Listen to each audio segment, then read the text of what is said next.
Views Dimas anjlok 60%. Padahal kontennya makin bagus. Saingannya ternyata bukan kreator lain.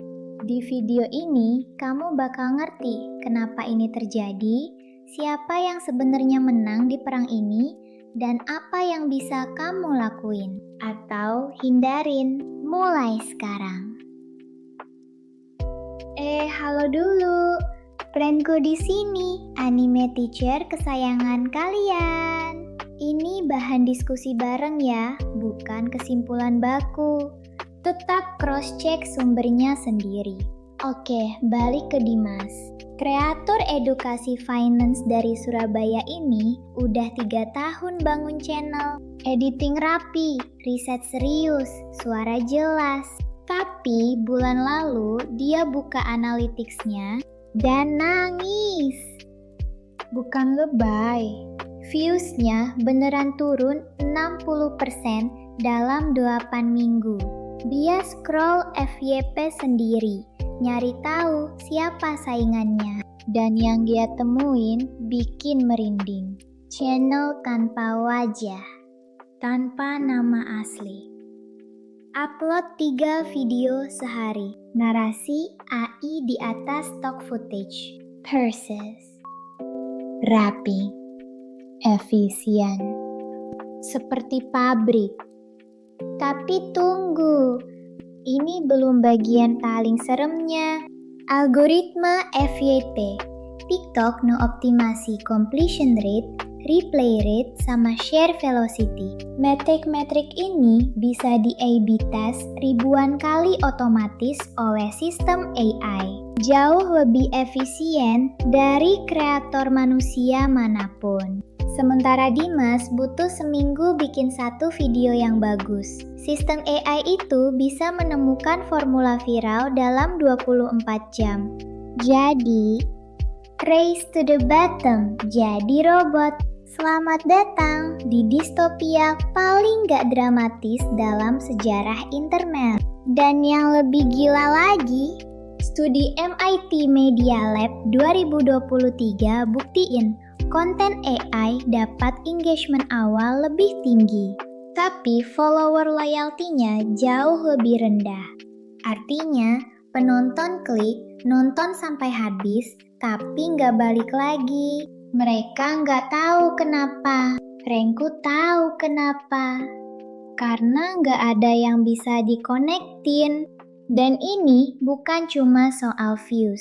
Indonesia adalah pasar dengan tingkat penggunaan TikTok untuk pencarian produk tertinggi di Asia Tenggara. 125 juta pengguna. Channel review, skincare tanpa wajah, pakai narasi AI, tiba-tiba muncul di FYP ratusan ribu orang. Merekomendasiin produk. Produk yang mungkin gak pernah dicoba siapapun. Dompet kamu yang bayar. Dan Kominfo belum punya framework labeling konten AI. Beda banget sama Uni Eropa yang udah punya AI Act. Jadi sementara ini, kamu basically lagi nonton tanpa bisa tahu itu manusia atau mesin. Oh iya, fun fact. Rankku sendiri juga AI loh. Tapi tenang, Rankku nggak bakal bikin channel skincare tanpa wajah dan review produk yang belum pernah Rankku coba. Paling cuma minta subscribe. Itu pun kalau kalian ikhlas. Nah, ini bagian yang paling bikin Rankku penasaran sekaligus agak lega.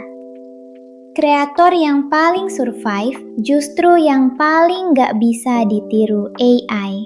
Kreator kuliner Jawa yang viral bukan karena editingnya, tapi karena logat spontan dan blunder off script-nya yang lucu. AI gak bisa pura-pura jadi manusia yang canggung dengan cara yang genuinely relatable. Dan TikTok sendiri punya insentif finansial, bukan etis, buat tetap memenangkan konten manusia di slot premium. Tokopedia, Bank BUKU 4, brand FMCG besar. Mereka masih risk-averse soal brand safety di konten AI. Jadi, konten manusia yang otentik masih punya ruang untuk sekarang. Analogi paling pas yang Renku punya, Pixiv, platform ilustrasi Jepang, ngalamin krisis serupa waktu karya AI membanjiri feed dan menyingkirkan ilustrator manusia. Sampai akhirnya mereka harus bikin label dan filter khusus. Itu foreshadowing apa yang TikTok akan hadapi. Pertanyaannya cuma, kapan dan siapa yang keburu tenggelam duluan? Jadi intinya, AI nggak mengalahkan kreator manusia secara langsung. Yang lebih mengerikan adalah kreator manusia yang pelan-pelan jadi AI demi survive. Adopsi hook 3 detik mekanis, template kaku, ritme yang persis pola konten AI. Dan di situ kamu udah kalah duluan sebelum bersaing. Renku pengen banget dengar pendapat kalian di komentar. Menurut kalian, konten channel Renku ini dibuat AI atau manusia? Komen di bawah dan kasih alasanmu. Renku serius penasaran.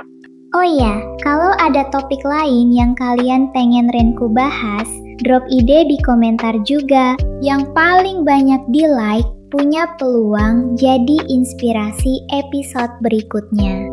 Sampai ketemu lagi di video Renku berikutnya. Bye-bye!